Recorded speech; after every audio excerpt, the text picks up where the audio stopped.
যিবিলাক ৰাইজ মথাউৰিৰ ভিতৰৰ ফালে বিশেষভাৱে মথাউৰি আৰু নদীৰ মাজত যিসকল লোক বসবাস কৰি আছে, এইবাৰ বাঢ়নী পানীয়ে তেখেতসকলৰ ঘৰসমূহ যথেষ্ট পানী সোমোৱাৰ পৰিপ্ৰেক্ষিতত তেখেতসকলৰ অসুবিধাৰ সন্মুখীন হৈছে।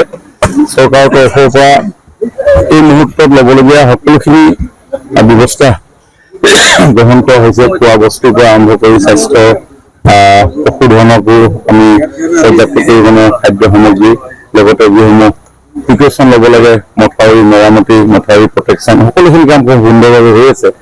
আৰু আমাৰ সমষ্টিৰ 2-4খন গাঁও নদী আৰু মথাউৰিৰ মাজত অৱস্থিত, তেওঁলোকৰ ঘৰতো পানী সোমাইছে। ৰন্ধা বঢ়া কৰিবৰ কাৰণে অলপ অসুবিধা হৈ আছে, গতিকে আমাৰ সকলো দলীয় কাৰ্যকৰ্তাই বাহিৰতে ৰন্ধা বঢ়া কৰি তেখেতসকলক খোৱাৰ ব্যৱস্থা আৰম্ভ কৰিছে। কিবা ঠাইতো প্ৰায় 8-9 ঠাইত তেনেধৰণৰ আয়োজন কৰিছে। আৰু আজি আমি ভৰালিবাৰী কলিতা গাঁৱলৈ আমি ৰান্ধি বাঢ়ি ৰাইজৰ ওচৰলৈ লৈ যাবৰ কাৰণে সকলো সমবেত হৈছে।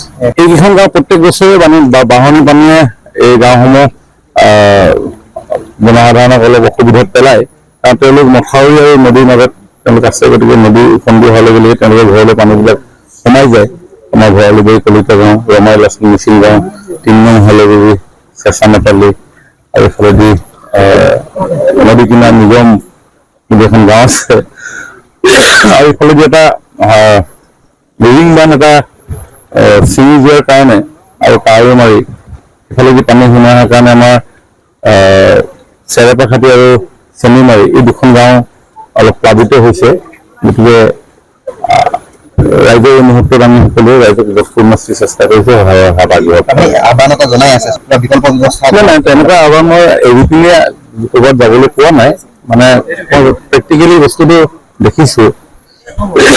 শিৱসাগৰ, যোৰহাট, ডিব্ৰুগড় এইকেইদিন মই যেতিয়া পানীৰ সময়ত ভ্ৰমণ কৰি আছো, এটা বস্তু লক্ষ্য চকুত পৰিছে, যিসকল বেছিকৈ এই পানীত, এই বানপানীত তেওঁলোক দুৰ্যোগ ক্ষতিগ্ৰস্ত হৈছে, তেখেতসকলৰ ঘৰসমূহ মথাউৰি আৰু নদীৰ মাজত অৱস্থিত।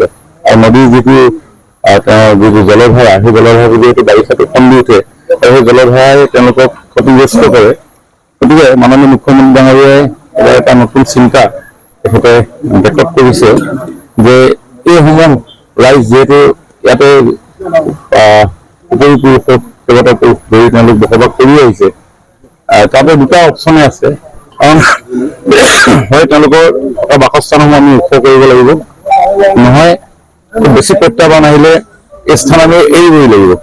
বিকল্প একো নাই। কথাটো মই শুনিবৰ কাৰণে এই মুহূৰ্তত অসুবিধা হ'ব, শুনিবৰ কাৰণে দিগদাৰ হ'ব পাৰে, কিন্তু প্ৰেক্টিকেল কথাটো সেইটোৱে যে হয় আমি তেওঁলোকৰ বাসস্থানৰ যিটো লেভেল সেই লেভেলটো ওখ কৰিব লাগিব, নহয় আমি তেওঁলোকক ওখ এটা স্থান য'ত পানী নহয় তাতে তেওঁলোকক সংস্থাপিত কৰি আৰু তেওঁলোকে যি মাটি বাৰী আছে খৰালি দিনত খেতি বাতি তেওঁলোকে নিশ্চয় কৰিব পাৰিব।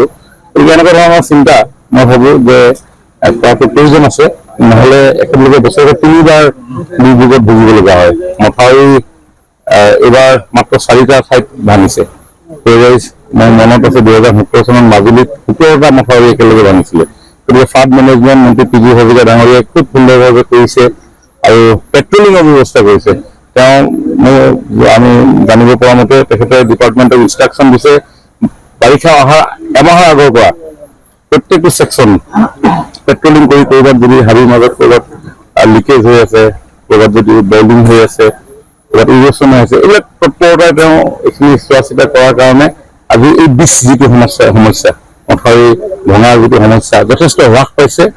আৰু মই ভাবোঁ এই মেনেজমেণ্ট আৰু কেইটামান বছৰৰ ভিতৰত যদি হৈ যায় আমি সকলোবিলাক মথাউৰি ষ্ট্ৰেংথেন কৰিব পাৰিম আৰু জনসাধাৰণৰ যিটো নদীৰ ভিতৰৰ ফালে থকা সমস্যাটো মুখ্যমন্ত্ৰী ডাঙৰীয়াৰ যি নতুন চিন্তা ইতিমধ্যে আৰম্ভ কৰিছে সি যদি আমি বাস্তৱ কৰিবলৈ পাৰোঁ 2-4 বছৰৰ ভিতৰত অন্ততঃ এইসকল ৰাইজ আৰু অন্ততঃ পানী অহা সময়খিনি তেওঁলোকৰ সম্পত্তি তেওঁলোকৰ জীৱন নিৰাপদে থাকিব।